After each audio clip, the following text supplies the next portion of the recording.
Ministers, for your service to the country and for being here. Hopefully we'll get some accountability. Minister Freeland, there was some reference to freeing the beer, going between provinces.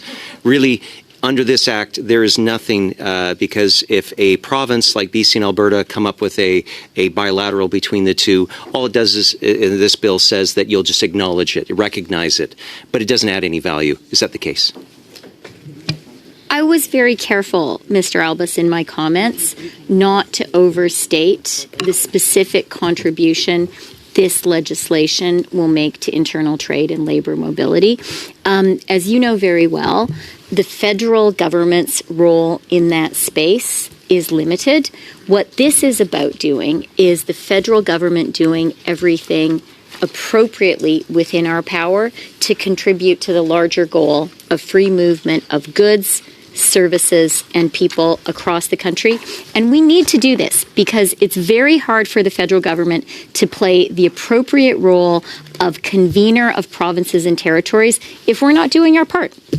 What would you say you do here? Interprovincial shipping is actually a federal power, Minister. The Canada Post Act, for example, I had a bill C-260 that would actually give Canada Post the authorization to send beer, wine, and spirits. Right now, it's something that can be prohibited by an individual province. That is a federal power. Moving on, it's in the act here. It also says that you will recognize a designation or a credential from a provincial. At the technical briefing, the bureaucrats that were there, good people, mentioned that surveying, land surveyor, for example, might be. Are there any other jobs that this would apply to, or is this just so niche that it really doesn't do very much? I've been very clear not to overstate the extent to which the federal government is our problem when it comes to barriers to interprovincial trade, movement of goods, services, and people. The fact is, this is principally a provincial matter. This law is about the federal government doing our part. There are a few specific areas that this legislation removes unilaterally, because what we're saying to the provinces and territories is this is a national effort.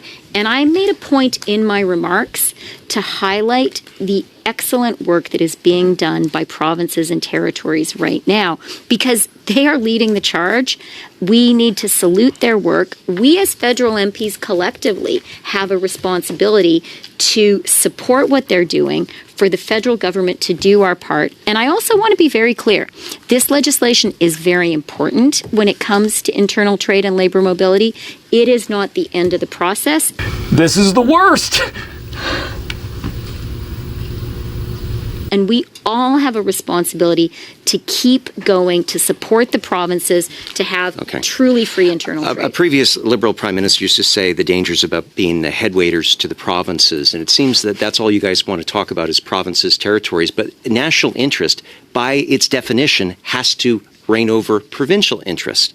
So, for example, the Prime Minister has said publicly that that premiers have a veto, like David Eby has said he will not support a pipeline to the Pacific, even though it would be in our national interest to get our energy to other markets. Minister, is there a national interest here, or are you only serving up for the provinces? I am so happy that right now this is a moment of a degree of national unity and consensus around this effort of a kind I have never seen before.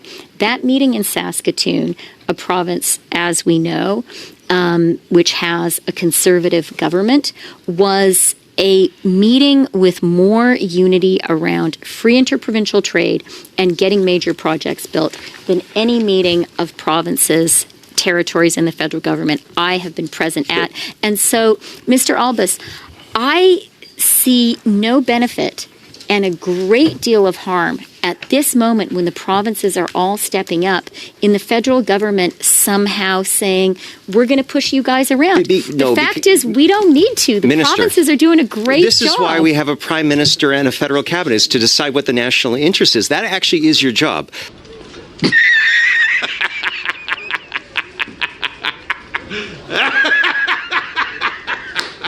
But besides that, I would just go back. I'd like just to go to our Minister job in the LeBlanc. national interest, in fact, is to work collaboratively with provinces and territories where we can.